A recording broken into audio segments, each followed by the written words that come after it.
Hello നമസ്കാരം. ഞാൻ Jayasree Govindan, worry free retirement consultant.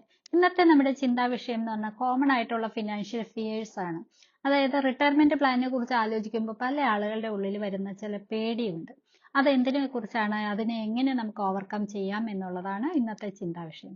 ആദ്യത്തെ ഒരു കാര്യം എന്ന് പറഞ്ഞാൽ നമുക്ക് ആവശ്യത്തിനുള്ള പൈസ ഉണ്ടാവുമോ, എൻ്റെ കയ്യിലെ പൈസ മുഴുവൻ തീർന്നു പോകുമോ എന്നുള്ള ചിന്തയാണ് പലർക്കും ഉണ്ടാവുക. അപ്പൊ അതിനെന്താണ് ചെയ്യേണ്ടതെന്ന് വെച്ചാൽ നമ്മൾ കൃത്യമായിട്ടും അതിന് വേണ്ടി റിട്ടയർമെന്റ് പ്ലാൻ നല്ല രീതിയിൽ ഒരു അഡ്വൈസറിന്റെ സഹായത്തോടു കൂടി ചെയ്യുകയും നമ്മുടെ എസ്റ്റിമേഷൻ എടുക്കണം. ഒരു എക്സ്പെൻസ് എന്തൊക്കെ വരും, നമുക്ക് എന്ത് ഇൻകം ആണ് ആ സമയത്ത് നമ്മുടെ കയ്യിലുള്ളത്, എന്ത് സേവിങ്സ് ആണുള്ളത്, ഇതെല്ലാം കൂടെ പ്ലാൻ നോക്കി നമ്മൾ അനലൈസ് ചെയ്ത് ഒരു എക്സ്പെൻസ് നമുക്ക് വരാൻ പോകുന്ന റിട്ടയർമെന്റ് ലൈഫിൽ ഉണ്ടാവുന്ന എക്സ്പെൻസിനെയൊക്കെ ഒന്ന് എസ്റ്റിമേറ്റ് ചെയ്തുകൊണ്ട് നമ്മൾ നല്ല രീതിയിൽ ഒന്ന് റിട്ടയർമെന്റ് പ്ലാൻ ചെയ്യുകയാണെങ്കിൽ നമുക്ക് ഈ ഒരു പേടിയെ നമുക്ക് ഓവർകം ചെയ്യാനായിട്ട് സാധിക്കും.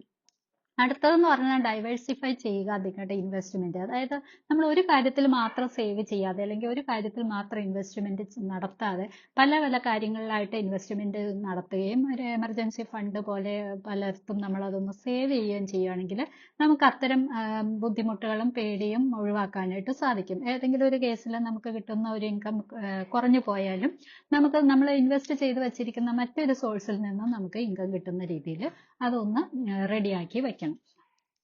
അടുത്ത ഒരു മൂന്നാമത്തെ പോയിന്റ് എന്ന് പറയുന്നത് റെഗുലർ ആയിട്ട് നമ്മൾ റിവ്യൂ ചെയ്യണം. നമ്മൾ കണ്ടിന്യൂസ് ആയിട്ട് നമ്മൾ ചെയ്തിരിക്കുന്ന ഇൻവെസ്റ്റ്മെന്റും നമ്മുടെ പ്ലാനും എല്ലാം നമ്മൾ അനലൈസ് ചെയ്യുകയും അതിന്റെ അപ്പോഴത്തെ ഒരു പ്രോഗ്രസ് എന്താണ്, നമുക്ക് ഇനി വരാൻ പോകുന്ന കാര്യങ്ങൾക്ക് ഇത് ഉതകുമോ, അതിനാവശ്യമുള്ള ഫണ്ട് അവിടെ രൂപീകരിക്കപ്പെടുന്നുണ്ടോ, ഇതൊക്കെ നമ്മൾ എപ്പോഴും നോക്കുക.